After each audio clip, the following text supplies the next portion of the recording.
Mamãe, aprendi que os desejos sinceros só podem ser atendidos pela estrela do coração. Eu catei tantas estrelas e aprendi que cada pessoa tem uma estrela dentro de si. Mas ela só brilha para quem acredita e tem os olhos encantados. É tão bom ler, faz bem. Meu nome é Ney Wendel, eu sou professor de teatro, artista espírita, pai de 4, um adolescente e 3 crianças, e eu leio sempre para os meus filhos, né? E hoje eu vou dialogar com vocês, primeiramente agradecendo a Marquito por esse convite, por essa abertura desse encontro com vocês e poder falar sobre ler e como faz bem ler. Brincar é coisa séria.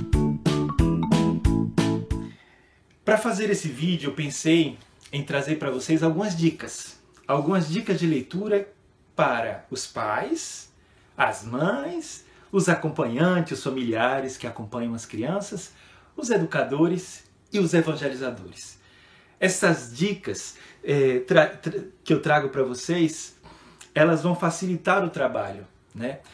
Essa ideia de que a leitura ela tem que ter um prazer, tem que ter uma dinâmica e tem que ter esse encontro de amor entre a criança e o livro. E a primeira dica que eu dou é que a gente começa a ler para nossas crianças desde quando ela é bebê.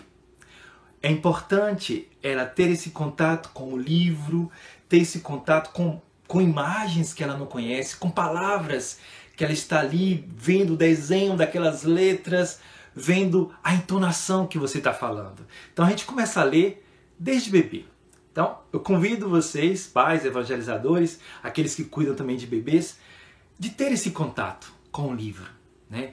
De pegar o livro, abrir e ler as histórias, dar oportunidade à criança de observar as imagens, né? De entrar nesse mundo imaginário. Então essa é a primeira dica. A segunda é que a gente precisa conhecer a história. A gente vai ler e a gente precisa identificar quais são os valores que estão dentro dessa história. Qual é o tema? Quais são os personagens? Quais são os conflitos? Quais elementos eu devo explicar para a minha criança, né? Então, essa ideia de conhecer antes, para que você possa ter um discernimento, uma crítica, uma análise que siga principalmente os valores cristãos que a gente trabalha na conduta espírita, né? Esses valores de amor, de solidariedade, de paz, de união, todos esses valores, de alguma forma, eles devem estar ali presentes, né?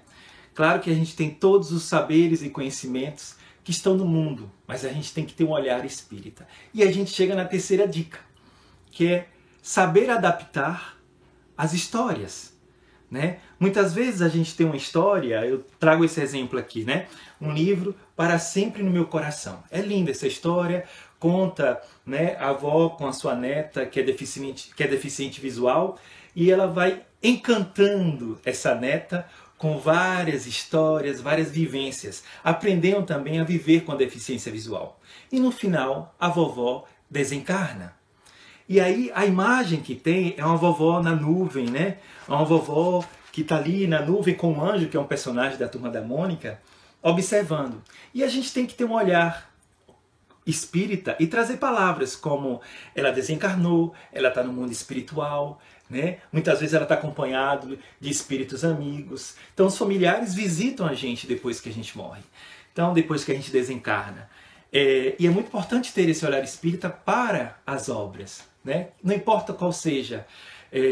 Muitas vezes tem um momento onde que é fantasma, usa o termo de fantasma, a gente pode traduzir como espírito, o momento que aparece ali alguns elementos que são valores que nós não concordamos, a gente muda essa história. Quantos contos tradicionais já não nos servem mais, né? Porque a gente tem que ter esse olhar crítico do tempo que a gente está, né?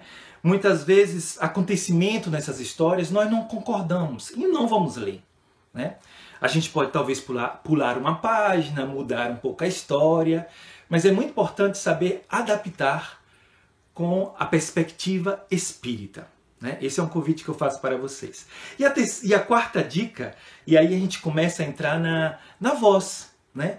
A gente tem que projetar a voz. Quando a gente está lendo ali para a criança, se a gente estiver falando baixinho, a criança não vai conseguir acompanhar, né? A gente tem que saber projetar a nossa voz, fazer com que ela seja compreendida, entendida pelas crianças que estão perto, ou pela sala de evangelização, ou para as pessoas que estão no auditório, ou seja, eu não sei para quem eu estou lendo, mas é muito importante saber projetar, né? E aí a gente chega na nossa quinta dica, que é articular. Então muitas vezes eu estou lendo ali um livro, tem uma palavra descoberta. Eu tenho que falar essa palavra bem articulada, porque ela precisa ser entendida da forma que ela está escrita. E a gente está entrando na nossa língua, na língua portuguesa, né? A criança ela vai aprendendo, né, com a forma que a gente fala, com amorosidade, aquelas palavras vão entrando na mente da criança, entrando no coração. E a gente tem que articular bem essas palavras, né?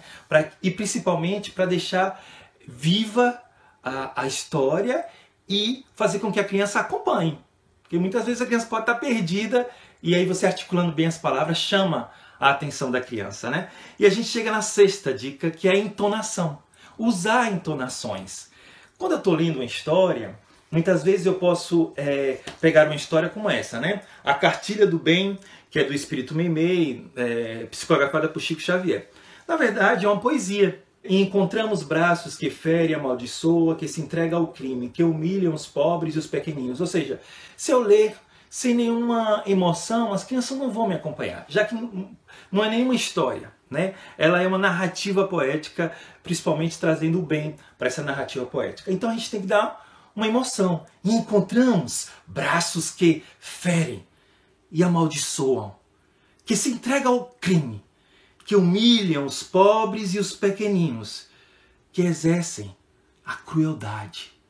Ou seja, a gente traz raiva, tristeza, alegria, né, entusiasmo para a leitura.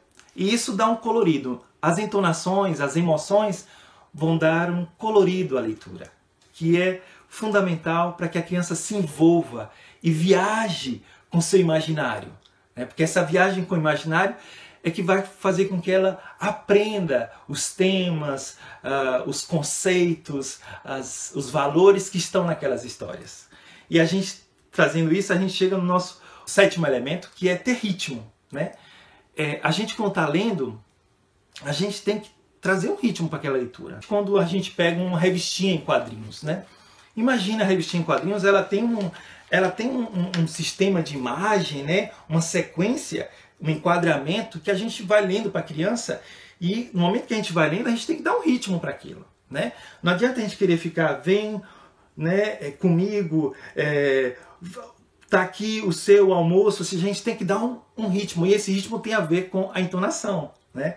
Que a gente vai falando e vai traduzindo aí, o que está acontecendo? E essa história vai aumentando, essa história vai se desenrolando, e a criança vai seguindo o nosso ritmo. Algumas vezes devagar, algumas vezes rápido, e aí vai dando colorido. E a nossa oitava dica é dar voz aos personagens. Quando a gente fala, quando a gente está lendo uma história, né, por exemplo, Castelo de Açúcar, é uma história psicografada por Robson Dias, é um livro espírita, pelo espírito Vovó Amália, né? E aqui fala de um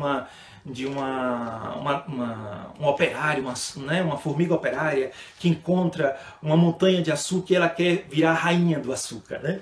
E quando ela chega lá, então ela encontra, e ela fica toda feliz e diz: agora eu vou construir uma muralha, vai ser o meu castelo.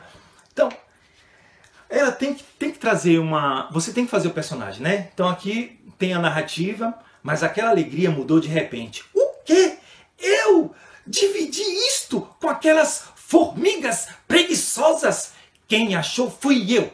Poderei passar o resto da vida aqui, sentada e sem fazer nada.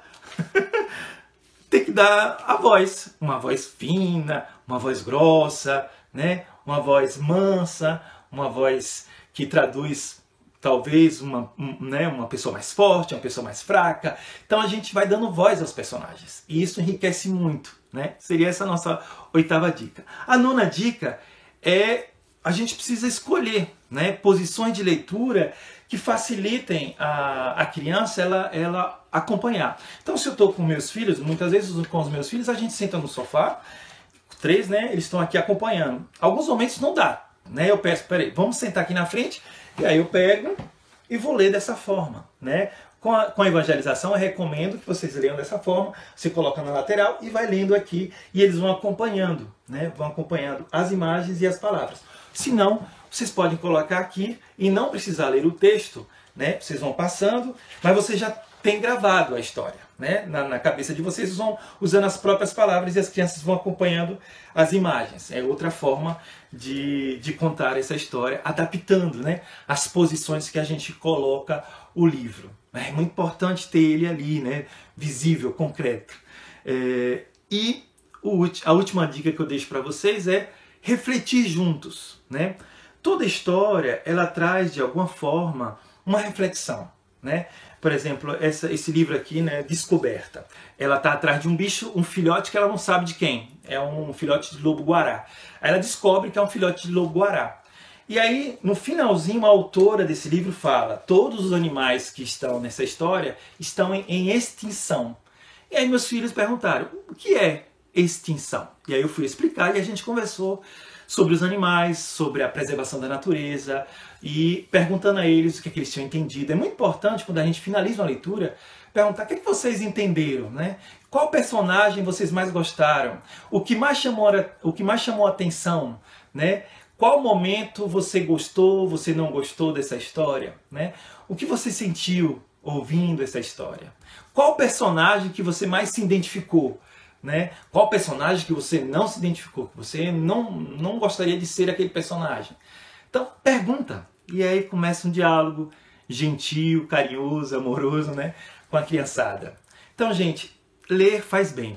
Faz muito bem. E eu sempre fiz isso com as minhas crianças, desde bebê, sempre em contato com os livros, né? E não precisa ser artista do teatro para a gente poder trazer essa dinâmica, essa beleza de ler livros com entusiasmo, né? Trazendo essas dicas que eu dei para vocês agora, que vocês possam usá-las, né? Aproveitar para dinamizar mais esse contato da família com o livro, né? Da escola com o livro, da evangelização com o livro. É muito bom a gente ter esse contato com o imaginário. E principalmente nós, que somos responsáveis por receber essas crianças que estão reencarnando, de trazer nelas memórias, acionar memórias de beleza, memórias de valores cristãos, do amor ao próximo, de fazer o bem, de ser caridoso. Esses valores precisam ser acordados dentro do ser, porque eles já possuem isso, mas precisam ser de alguma forma trazidos à memória. E o livro ajuda a alimentar no coração e na mente essas memórias, que são memórias que vão ser usadas na vida inteira, né? Para ser uma pessoa do bem, para uma pessoa que possa transformar e ajudar o mundo, e nesse mundo termos mais harmonia, termos mais união, termos mais paz, começando pelos livros. Curta, compartilhe, se inscreva.